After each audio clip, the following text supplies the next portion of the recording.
వాడిని తీసుకెళ్లి లాకప్ లో పెట్టండి. ఇక మీరందరూ డ్యూటీలో జాయిన్ అవ్వచ్చు.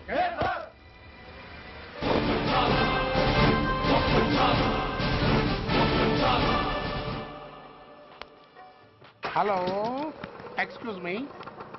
స్మోక్ చేస్తూ డ్రైవింగ్ చేయటం అపాయకరం. Sorry sir. స్మోక్ చేస్తూ వాకింగ్ చేయటం సురక్షితం.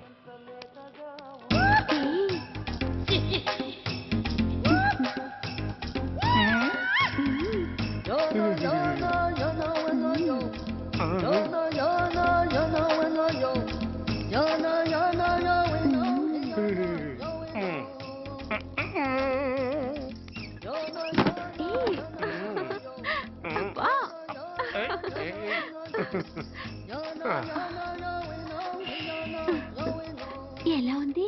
అబ్బో సూపర్. తాపేశ్వరం కాజా అదిరింది. మరి నాకు ఇచ్చేస్తే నేను వెళ్ళిపోతా. ఏంటి ఇచ్చేది? నా పంతనానికి పేమెంట్. ఏంటి అర్థం కాలేదా? ఆడాళ్ళలో నువ్వు ఎలాగో, మగాళ్ళలో నేను అలా అనమాట. దొంగ సచ్చినోడా, నాటకాలు ఆడుతున్నావా? మర్యాదగా నా డబ్బులు ఇచ్చే. ఓయ్ సీను మార్చద్దు. ఇప్పుడు నువ్వు నన్ను రమ్మన్నావా, నేను నిన్ను రమ్మన్నానా? నేనే రమ్మన్నాను. లోపలికి వచ్చి నేనేమన్నాను? ఎంత అన్నావు? నువ్వేమన్నావు? 100 అన్నాను. కదా, అంటే నా పర్సనాలిటీకి నువ్వు కట్టిన రేటు 100 అన్నమాట. అదే నేను అడిగాను. ఇచ్చేమ్మా. ఏంట్రా ఓవర్ చేస్తున్నావు? మర్యాదగా నా 100 నాకు ఇవ్వు, లేకపోతే నా లంగా బొందికి నేను ఊరేసి చంపేస్తాను. Help help. కష్టాన్ని పడితే చంపేస్తానంటుంది. ఈ అన్యాయాన్ని ఎదుర్కొన్న నాదుడే లేడా?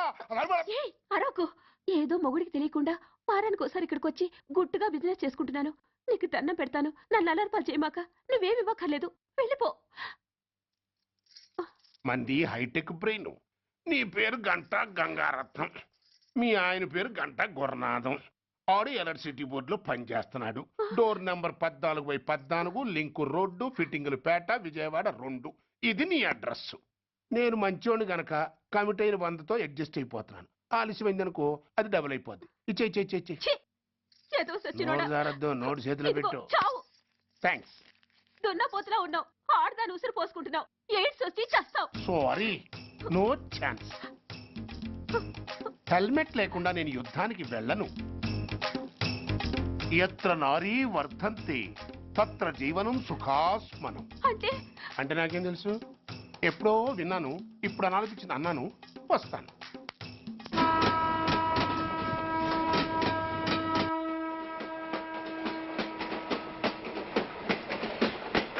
మొత్తానికి స్వర్ణాంధ్రప్రదేశ్ పర్యటన ఒక రౌండ్ పూర్తయ్యి 2వ రౌండ్ లో పట్టామన్నమాట. ఏంట్రా నీలో నువ్వే కొనుక్కుంటున్నావు? అబ్బే ఏం లేదు గురు. నువ్వు సర్వీస్ లో చేరిన తర్వాత నీ అండర్లో నేను హైదరాబాద్ నుండి బందర్లో పడి తిరిగిన జిల్లా తిరగకుండా తిరిగి తిరిగి తిరిగి తిరిగి హైదరాబాద్ చేరుకుంటున్నాం కదా, దాని గురించి.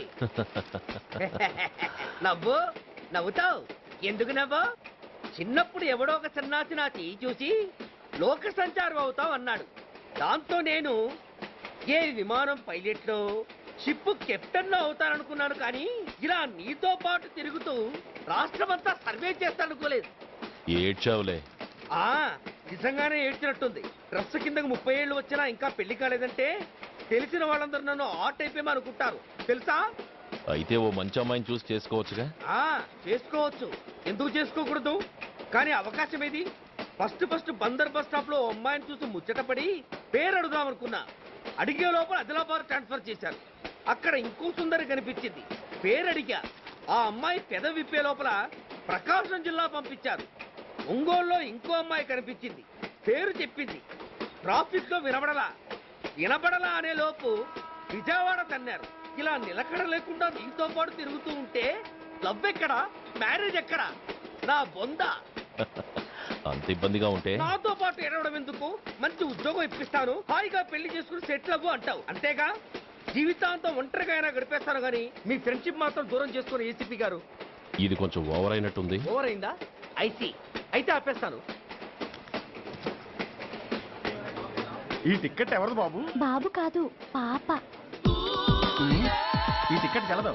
ఏ నా టికెట్ ఏం తక్కువ? రేటు తక్కువ. ఇది సూపర్ ఫాస్ట్ ట్రైన్. నువ్వు ఎక్కాల్సింది మామూలు ట్రైన్. సికింద్రాబాద్ లో దిగి పీటీ కట్టించుకుని మీ ఊరెళ్ళు. ఏ ఈ ట్రైన్ భువనగిరి వెళ్ళదా? వెళ్తుంది కానీ ఆగదు. ఆగదా? ఎందుకు ఆగదు? ముందు కరీంనగర్ లో ఆగింది, తర్వాత సికింద్రాబాద్ లో ఆగుతుంది, మధ్యలో ఉన్న భువనగిరిలో ఎందుకు ఆగదు? ఏంటి లాజిక్కా? మీ ఊరికి ఈ ట్రైన్ ఆగేంత బిల్డప్ లేదు గానీ ఎక్కువ మాట్లాడకుండా సికింద్రాబాద్ లో దిగిపో. ఏంటయ్యా అమాయకురాల్లా కనిపిస్తున్నాన్ని దబాయిస్తున్నావా? టికెట్ ఇచ్చినప్పుడు రైలు ఎందుకు ఆపరు? ఈ రైలు మా ఊళ్ళో ఆగాల్సిందే, ఆపి తీరాల్సిందే. ఇదిగో అమ్మాయి, ఆడపిల్లవని ఊరుకుంటుంటే తెగరెచ్చిపోతున్నావు. ఇంకా ఎక్స్ట్రా చేసావంటే సికింద్రాబాద్ దాకా ఎక్సెస్ ఫేర్ రాసి ఫైన్ కూడా కట్టిస్తాను, జాగ్రత్త. ఆ! ఏంటమ్మా నేనేమన్నానని?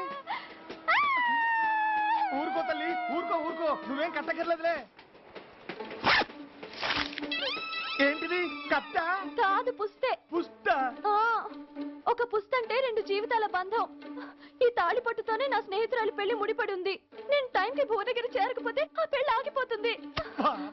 నేను తాళి పట్టు తీసుకెళ్తున్నానంటే వాళ్ళదెంత పేద కుటుంబమో ఆలోచించండి. అది అసలు అభిమానం గల పిల్ల. అలాంటి దాని పెళ్లి ఆగిపోతే ఆత్మహత్య చేసుకుంటుంది. ఆ పాప మీకు నాకు చుట్టుకుంటుంది. అందుకే చెప్తున్నాను, ఈ చైన్ లాగి ట్రైన్ అన్న ఆపండి, లేదా ఈ చైన్ లాగి నా ప్రాణాలన్నా తీసేయండి. అమ్మా ఆండాళ్ళమ్మా కాదు రంబమ్మ. ఆ పోని రంబమ్మ. ఆ చైన్ లాగి నా ఉద్యోగం పోగొట్టుకునే దమ్ము నాకు లేదు గాని గార్డుతో మాట్లాడి మీ ఊళ్ళో ట్రైన్ స్లోగా వెళ్ళేలా చేస్తాను. రన్నింగ్ లో దిగలవా? స్టేషన్ వచ్చేసింది, జాగ్రత్తగా దిగమ్మా. దిగ్గానే నీ సామాన్లు కింద పడేస్తాం.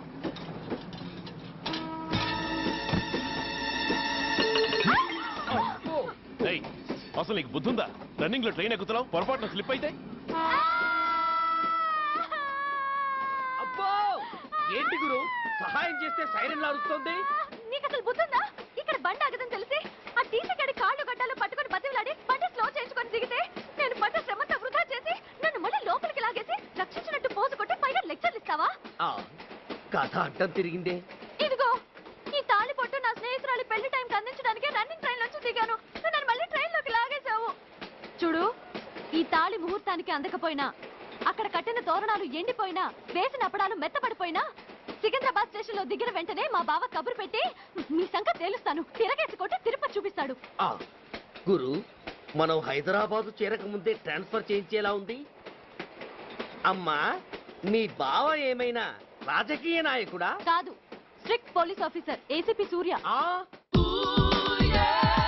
ఏసీపీ సూర్య నీ బావ? ఏ చెవుడా? కాస్త సౌండ్ ప్రాబ్లం, తను వినుంటాడు. ఇంతకీ నీ బావ ఎవరో నీకు తెలుసా తల్లి? ఈయనకేమైనా మెంటలా? కాస్త ఆట అయిపోయలే. ఏ నువ్వేటైతే నాకేంటి? ఇదిగో పాయింట్కి వచ్చేస్తున్నాను. నువ్వేం చేస్తావో నాకు తెలీదు. ముహూర్తం సరిగా 10:30కి. ఈలోగా ప్లాట్ఫామ్ లో పడిపోయిన నా సామాన్తో సహా నేను భువనగిరి పెళ్లి వారింట్లో ఉండాలి. ఒకవేళ అలా జరగలేదనుకో, చెప్పానుగా మా సూర్యంబాబు గురించి, ఆ తర్వాత మీ ఇష్టం.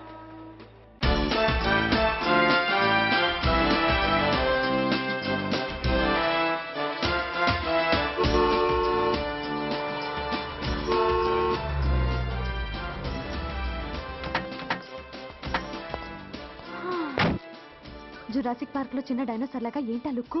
ఆ, వెళ్ళి డిక్కీలో సామాన్లు తీసుకురా. ఆ,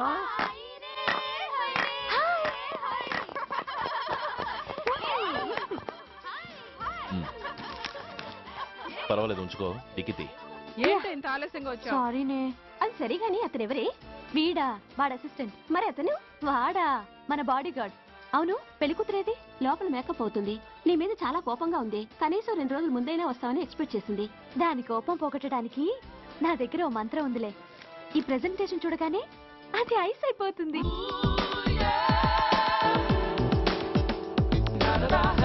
రండి, దాని దగ్గరికి వెళ్దాం. Hi uncle. నమస్తే సార్, వెల్కమ్ సార్. మీకు వైజాగ్ కార్డు పంపించాను సార్. పర్సనల్గా చెబుదామని ఫోన్ కూడా చేశాను. మీకు హైదరాబాద్ ట్రాన్స్ఫర్ అయిందని చెప్పారు. అక్కడ హెడ్ క్వార్టర్స్ కూడా కార్డు పంపించాను. మీకు అందుతుందో లేదో, వస్తారో రారోనని తెగ టెన్షన్ ఫీల్ అయ్యాను సార్. నాకు ఇన్ఫర్మేషన్ అందింది, అందుకే వచ్చాను. చాలా సంతోషం సార్. మీరు రండి సార్. గోమతి, దీపికా కపులావ్, కోనాయా దేక్. ఏంటి అతన్ని బాడీ గార్డ్ అన్నావు? అంకుల్ ఏమో అంత రెస్పెక్ట్ ఇచ్చి హడావుడు చేస్తున్నారు. ఉండవే, అసలే మతిపోయి నేను ఏడుస్తుంటాను. హలో ఏంటి జురాసిక్ పార్క్ లో పెద్ద డైనోసార్లా మొహం పెట్టావు? షాక్ అయ్యావా? అప్పుడే ఏమైంది? ఇంకా ముందుంది. ఇదిగో నీ బ్యాగ్, ఇదిగో నీ పెట్టి. ఏయ్! నీకెప్పుడూ చెప్తుండేవాడిని, మా పోలీసులో హీరో, మా డిపార్ట్మెంట్ కి గర్వకారణమని. అంటే ఏసీపీ సూర్య. అవునమ్మా. Nice meeting you sir. I am so thrilled sir. నా భార్య సార్. నమస్తే జీ. నమస్తే అమ్మా. మా అల్లుడు sir. Glad to meet you వాళ్ళ father sir, ACP Suryan sir. Hello sir. ఏవే రమ్మా ఇలా రావే. నిన్నే పిలుస్తుందే. నోరు మూయండి. హలో కాలింగ్ గో గో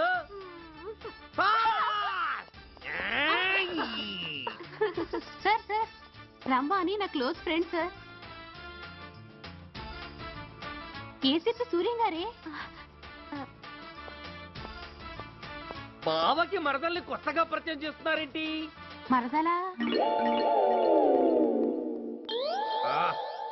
ఓహో, ఇది పెళ్లి మండపం కాదు, పెళ్లి కూతుళ్ళ ఫ్యాక్టరీ. ఇండియాలో ఉండే పెళ్లి కూతుళ్ళందరూ ఇక్కడే ఉన్నారు.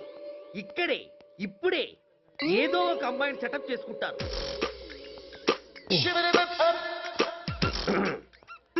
ఆ, లేత క్యాబేజీ లాంటి కాలేజీ పిల్ల నన్ను చూసి నవ్విందంటే ఇక ప్రొసీడ్ అవ్వడమే. Hello, hi. ఎక్స్క్యూజ్ మీ, నన్ను చూసి మీరు నవ్వారంటే డెఫినెట్ గా నేను మీకు నచ్చుండాలి. Am I correct? ఆహా, ఇంకా ఎందుకు ఆలస్యం? పదండి పార్క్ వెళ్దాం. అమ్మో పార్కు కా? ఎందుకు? ఎందుకేమిటి, మనసు విప్పి మాట్లాడుకోవడానికి. అమ్మో వద్దండి, మాది అసలే సాంప్రదాయమైన కుటుంబం. మీరు నన్ను పార్కుకు తీసుకువెళ్తారు, అక్కడున్న లవ్ జంటలు చూసి మనం కూడా అలా మాట్లాడుకుందామని నా భుజం మీద చేస్తారు. ఆ తర్వాత నన్ను ఏ పొదల్లోకి తీసుకెళ్తారు. అమ్మో అక్కడ ఏ తప్పో జరిగిపోతుంది. వద్దండి, మాది అసలే సాంప్రదాయమైన కుటుంబం. అయ్యయ్యో, నేను అలాంటి వాడిని కాదండి. నేను మిమ్మల్ని ఏమీ చేయను. పోనీ పార్క్ వద్దంటే మరిద్దరం కలిసి సినిమాకి వెళ్దాం. సినిమాకా? ఆ. అమ్మో వద్దండి, మాది అసలే సాంప్రదాయమైన కుటుంబం. ఇద్దరం సినిమాకి వెళ్ళాక న్యూస్ అవగానే లైట్లు ఆపేస్తారు. ఆ తర్వాత మీరు చిన్నగా నా భుజం మీద చెయ్యేస్తారు. ఆ చీకట్లో లిప్ టు లిప్ కిస్ చేస్తారు. ఆ తర్వాత ఏ తప్పో జరిగిపోతుంది. అమ్మో వద్దండి, మాది అసలే సాంప్రదాయమైన కుటుంబం. అయ్యయ్యో, ఆ మాటకొస్తే మా కుటుంబంలో సాంప్రదాయమే తప్ప అసలు కుటుంబమే లేదండి. నేను చాలా జెంటిల్మెన్ని, ఎలిజిబుల్ బ్రహ్మచారిని. నేను మిమ్మల్ని ఏం చెయ్యను. మీ ఒంటి మీద అసలు చెయ్యే వెయ్యను. ప్రామిస్. నువ్వేం చేయనప్పుడు నీతో సినిమాకి పార్కుకి రావడం దేనికి రా? అమ్మో, సాంప్రదాయమైన కుటుంబం అంటే అర్థం ఇదా? కొంపదీసి ఎవరు చూడలేదు కదా? నేను చూశాను కదా. పడక పడక నీ కంట్లోనే పడ్డానా తల్లి? నేనెవరికి చెప్పను గాని ఆ, నాకు ఇన్ఫర్మేషన్ ఇస్తావా? ఏమిటది? పెళ్ళైందా? నాకా? ఛీ, నీకు కాదు, ఆయనకి. ఆయనక? ఓహో, మా గురుడికా? అవును. అయ్యింది. 13 ఏళ్ల కొడుకు, 10 ఏళ్ల కూతురు నిజమా? ఉండుండేవారు. మనం చెప్పినప్పుడు వారు పెళ్లి చేసుకుని ఉంటే. అబ్బా, ఎందుకు కొట్టావు? ఆయనకి పెళ్ళైందని చెప్పి అనవసరంగా నన్ను టెన్షన్ పెట్టినందుకు. ఆయనకి పెళ్ళైతే నీకెందుకమ్మా టెన్షను? అందుకు